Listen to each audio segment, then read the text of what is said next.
அதே சமயம் பாஜகவோடு திமுக கூட்டணி வச்சிருக்குதுன்னு தாவேக கவர்மெண்ட் தொடர்ந்து சொல்லிட்டு வராங்க. ஆனா அதே தாவேக வந்து பாஜகவை வந்து எதிர்த்து பேச மாட்டாங்க. அவங்களுக்கு கொண்டு வர ஸ்கீம்ஸ் சார், நாங்கள் சொல்லி இருக்கிறோம், திமுகவுக்கும் பாஜகவுக்கும் எந்த உறவு இல்லை, ஒட்டு இல்லை. இது திட்டவட்டமாக சொல்லியிருக்கிறோம். ஐடியாலஜியே எங்களுக்கு ஒத்து வராது.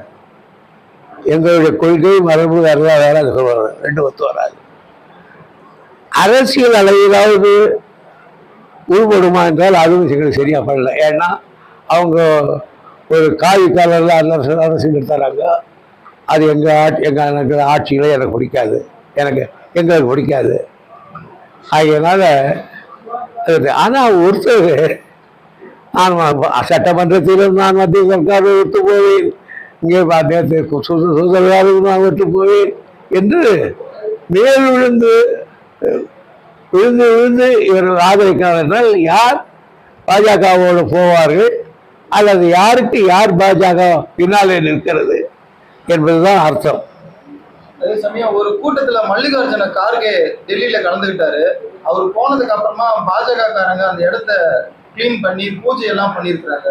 இது எதிர்கட்சிகள் வந்து நவீன தீண்டாமை அப்படின்ற மாதிரி பாக்குறாங்க. இது மாதிரி ஒருத்தர் தான் சார் முன்னே ஜெகஜீவன் ராம் அவர்கள் ஒரு கோயில்களில் சிலையை திறந்துட்டார்னு சொல்லிட்டு அதுக்கு இது மாதிரி எல்லாம் செய்தாங்க. மிகப்பெரிய நாடு முழுவதும் அதை கண்டித்து அறிக்கைகள் விட்டார்கள். பெரிய பேச்செல்லாம் நடந்தது. இன்னும் அந்த பழமைவாதிகள் சமாதானவாதிகள் இன்னும் மாறலன்னு தெரியுது. இவையெல்லாம் மாறணும்னு கேட்டால் மத்தியிலேயும் சுயமரியாதை உள்ள ஒரு கட்சி ஆட்சிக்கு வரணும். ஏன்னா நேற்றுக்கு சுதந்திர தின உணவுல பிரதமர் உரையாற்றப்ப யுவசக்தி நரசக்தி, அதாவது இளைஞர்கள் சக்தி பெண்கள் சக்தி தான் நாட்டுக்கு ரொம்ப முக்கியம்னு பேசியிருந்தாரு. ஆனா 33% இடஒதுக்கீடு மசோதாவை தொகுதி மறையோரோட சேர்த்து கொண்டு வராங்க.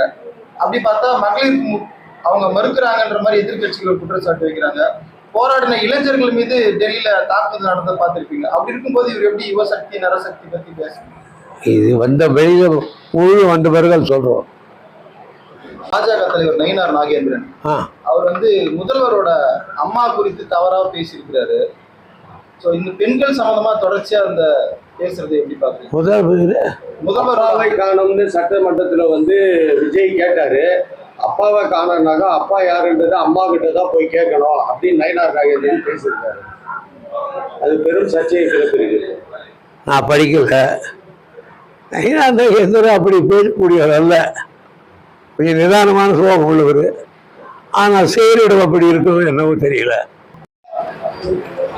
இமிடியேட்டா உதயநிதி பேசுனதுக்கு இமிடியேட்டா நைட்டா வழக்கு பதிவு பண்ணி நீதிமன்றம் 12 மணிக்கு மேலதான் அவரை கைது பண்ணன்னு சொல்லி கூட நீதிமன்ற உத்தரவை மதிக்காத உடனடியா நீங்களும் போயிருந்தீங்க. அங்க உடனடியா கைது பண்ணி கூட்டிட்டு போனாங்க.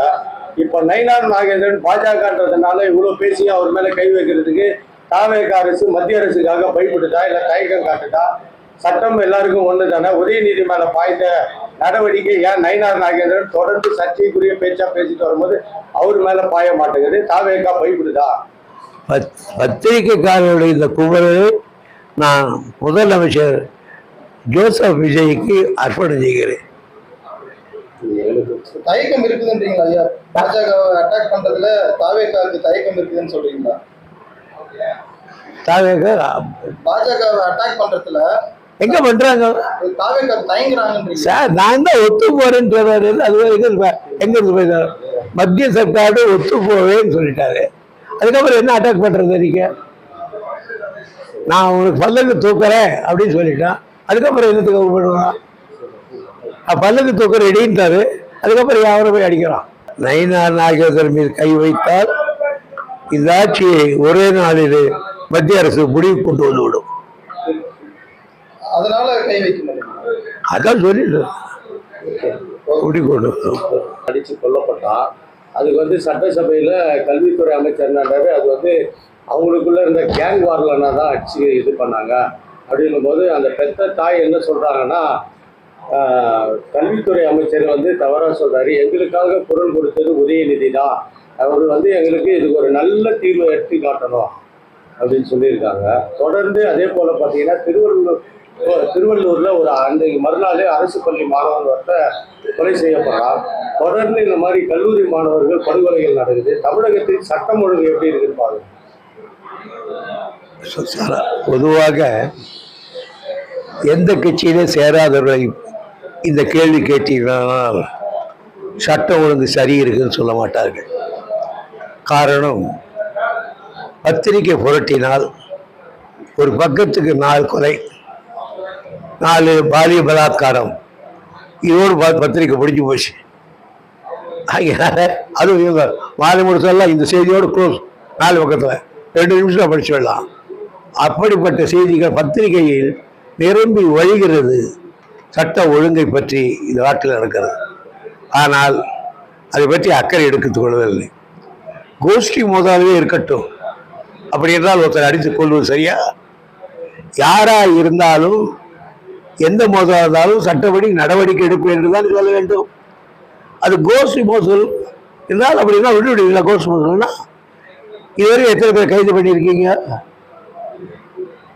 உதயநிதி எதுக்கு கைது பண்ணீங்க? சட்டசபையில பேசுறது கைது பண்ணீங்க,